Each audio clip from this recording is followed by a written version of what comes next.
चलिए सुनते हैं, देखते हैं कि कहाँ तक इतिहास जाता है, कहाँ तक शिव की बात हमारे सामने, कहाँ से शिव की बात शुरू हुई है, उस देवता की बात शुरू हुई है।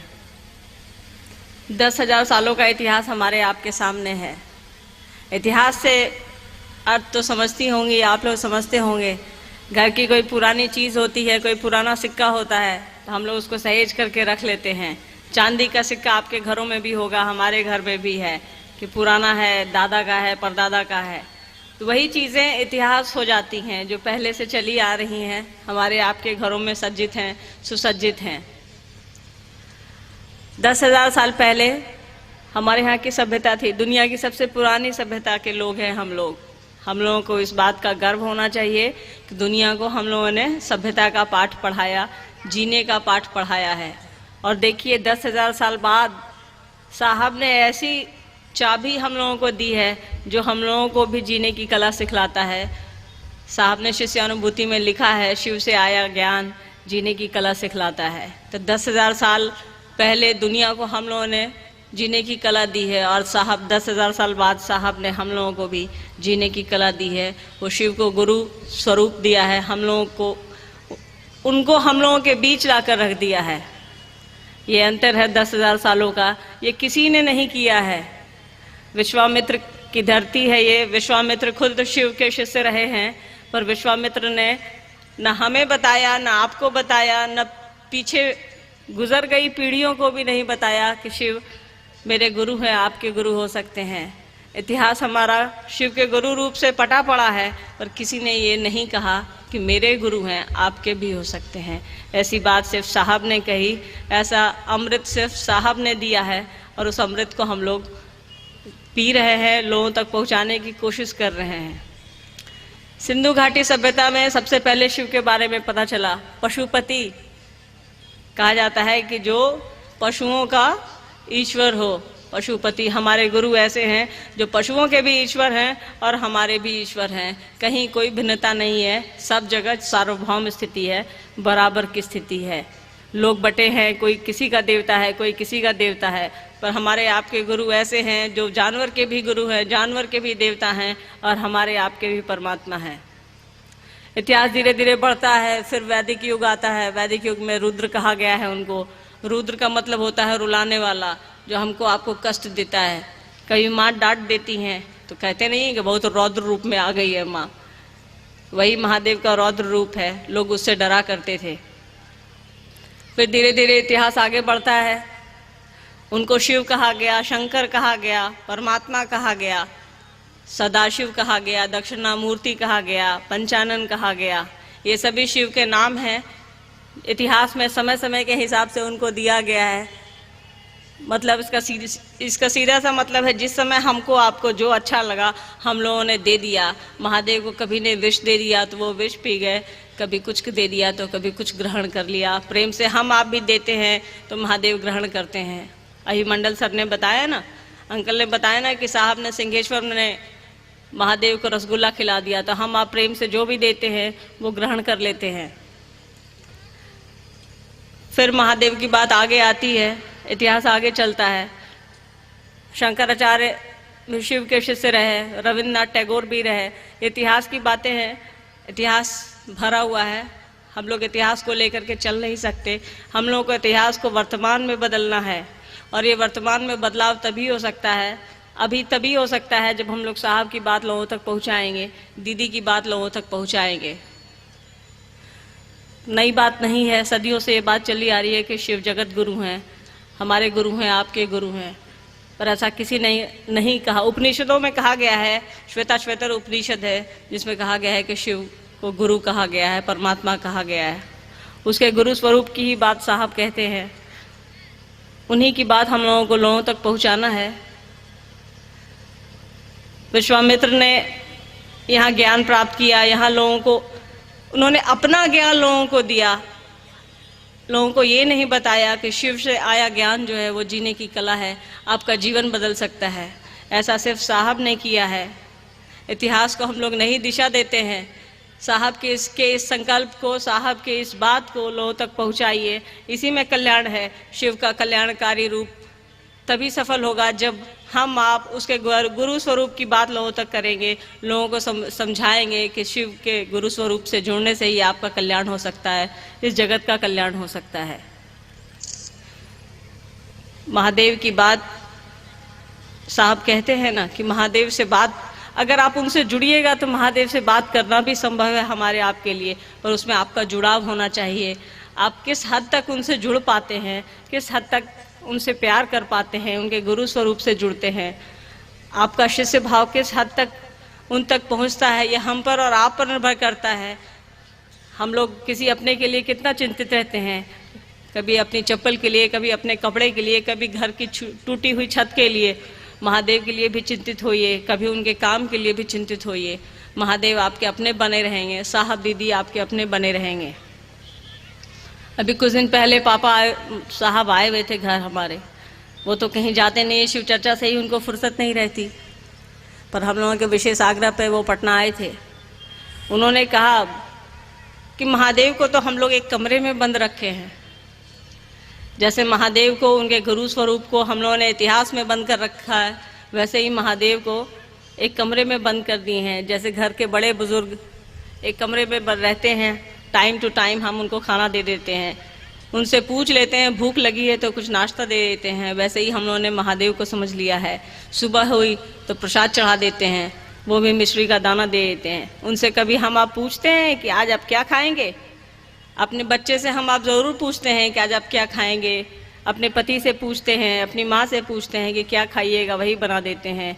महादेव को हम लोग आप लोग इतना महत्व भी नहीं देते कि मन से कम उनसे पूछ सकें। साहब ने यही बात इस बार हम लोगों को कही कि महादेव से किसी अपने जैसा प्रेम कीजिए, अपने बच्चे जैसा प्रेम कीजिए। अगर बच्चे तक भी नहीं कर सकते हैं तो कम से कम अपनी चप्पल जैसा तो प्रेम कर लीजिए। उनकी इस बात को समझने का प्रयास कीजिए। हम लोगों को भी 3 दिन लगे उनकी इस बात को समझने में। रामविलास जी यहाँ बैठे हैं, वो भी वहाँ थे। साहब दुखी थे कि महादेव को हम लोग बस एक कमरे तक सीमित रख दिए हैं, एक कोना दे दिया गया है। शाम हुई आरती कर लिया, रात हुई एक बार प्रणाम कर लिया, उससे प्रेम नहीं करते हैं। रूटीन की तरह उनसे जुड़े हैं, जैसे स्कूल जाना है, बच्चे को भेजना है, भेज दिया, ले आए, खाना बना दिया, खा लिया और सो गए। महादेव को अपना समझ के उनसे प्रेम कीजिए, वो आपके बने रहेंगे। उनके गुरु स्वरूप से उनसे दया मांगिए कि हे शिव, आप मेरे गुरु हैं, मुझ पर दया कीजिए, मैं आपका शिष्य हूँ, ताकि आपका काम मैं कर सकूँ, साहब का दिया हुआ संकल्प लोगों को बता सकूँ, लोगों को समझा सकूँ। इसमें कोई कठिनाई नहीं है, बहुत छोटी सी बात है। ये 3 सूत्र है जो साहब का दिया हुआ है, आपको बताने की ज़रूरत नहीं है कि 3 सूत्र क्या है। इसी 3 सूत्र को आगे लेकर के हम लोगों को साहब की बात आगे बढ़ानी है, लोगों को बताना है, पूरी दुनिया को बताना है। 2015 बीत चुका, 24 दिन बचे हैं हमारे आपके पास। साहब का संकल्प अभी पूरा नहीं हुआ है, हमारी आपकी कोशिश होनी चाहिए। अभी रामविलास जी ने कहा ना कि बिहार में कुछ नहीं कर रखा है, बाहर निकलिए। उनके कहने का मतलब ये नहीं था कि इस धरती में कुछ नहीं रखा है, कहने का अर्थ था कि लोगों को बताइए, बाहर निकलिए, लोगों को समझाइए। बिहार में तो हम आप इतने लोग, इतनी संख्या में लोग हैं, शिव शिष्य हैं, बाहर निकलने की ज़रूरत है ताकि साहब का संकल्प पूरा हो, उनकी बात लोगों तक पहुंच सके। 3 सूत्र का पालन कीजिए। महादेव को प्रणाम करना, लोगों को बताना और उनसे दया मांगना, ये हमारा काम है। साहब ने पहले सूत्र में लिखा है ना कि शिव आप मेरे गुरु हैं, मैं आपका शिष्य हूँ, आप उनसे संबंध बनाइए। दोनों संबंध चलते हैं, ये रेसिप्रोकल है, एक तरफ से कुछ चीज़ें नहीं चल सकती, दोनों तरफ से चलती हैं। तो आप उनसे अपना संबंध बनाइएगा, अपना शिष्य भाव अर्पित कीजिएगा, वो आपकी तरफ अपना दया भाव देंगे और दोनों मिलकर के ही आपका कल्याण हो सकता है।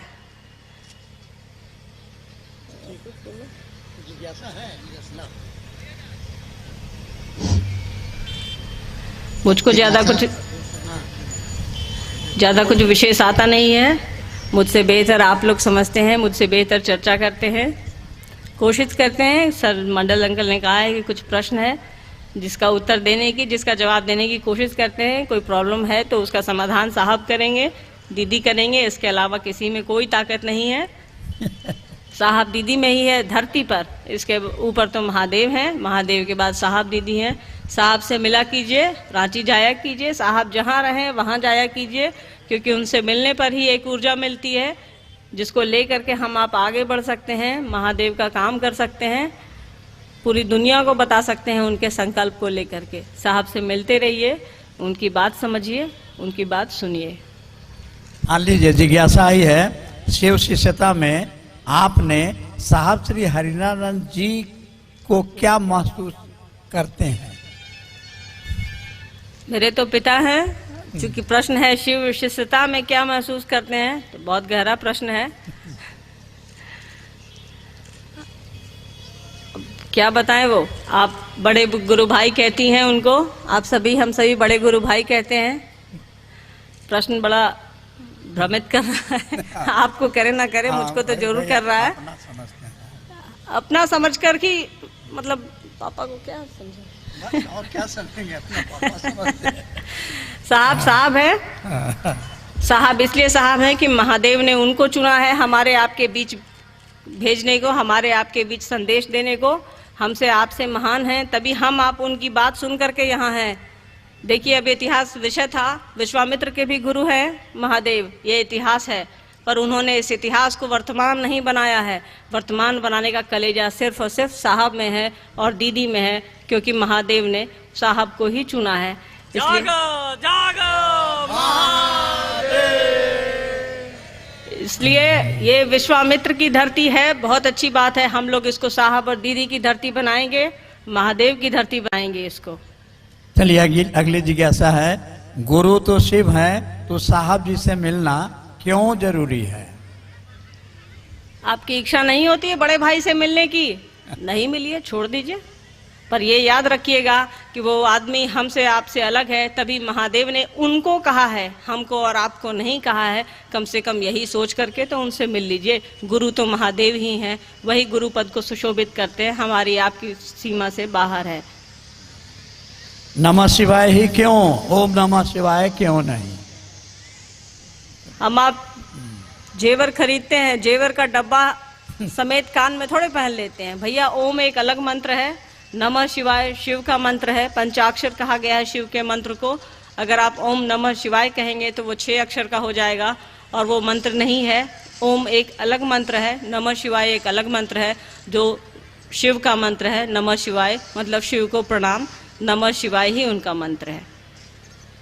एक अगले है भाई गुरुदत्त शर्मा, देवल, गाजीपुर, उत्तर प्रदेश। हरि व्यापक सर्व परमात्म समाना, रामचरित मानस में चौपाई है, तो अगर हर जीव में शिव है तो बिना शिव के ये शरीर सब हो जाता है, ये तो सही है। तो जिज्ञासा हमारी यह है कि जब परमात्मा हर जीव में है तो क्यों एक इंसान दूसरे इंसान से ईर्ष्या, द्वेष, घृणा, एक दूसरे को मारना, काटना, लूटना, ऐसा विचार बनाए हुए है? ऐसा क्यों? हमें बताने की कृपा। अज्ञानता। परमात्मा हमारे आपके अंदर है, कण कण में है। पर कबीर ने कहा है ना कि परमात्मा के बारे में भी गुरु ही समझाते हैं, गुरु ही बताते हैं। इसलिए महादेव को गुरु बनाना ज़रूरी है, वही आपको बताएंगे। अच्छे बुरे की पहचान गुरु ही बता सकते हैं। इसलिए माँ को सबसे पहले गुरु कहा गया है, क्योंकि माँ ही सबसे पहले अच्छे बुरे की पहचान बताती है। और अगर जगत की बात होगी, लौकिक जीवन और पारलौकिक जीवन की बात होगी, तो ये एकमात्र महादेव ही कर सकते हैं। इसलिए महादेव को गुरु बनाइए, अपना गुरु बनाइए, उनको लोगों को समझाइए। परमात्मा जिस दिन महादेव का शिष्य आप हो जाएंगे, साहब ने लिखा है ना, महादेव की शिष्यता जीवन जीने की कला सिखलाती है। जीवन जीने की कला यही है कि हम आप सभी एक हैं, सभी बराबर हैं, और ये आप धीरे धीरे सीख जाएंगे, समझ जाएंगे। आप सभी को मेरा प्रणाम। आभार ज्ञापन के लिए इस मंच पे आमंत्रित कर रहा हूं, आप आए और आभार ज्ञापन करें। भाई सरजू जी, जिस दीदी को आप सुन रहे थे, इनका कार्यक्रम 20 दिसंबर 2015 इसी महीने 20 तारीख को रनपुर नयका तालाब सासाराम ये जगह है, वहां भी कार्यक्रम है 10 बजे से संध्या।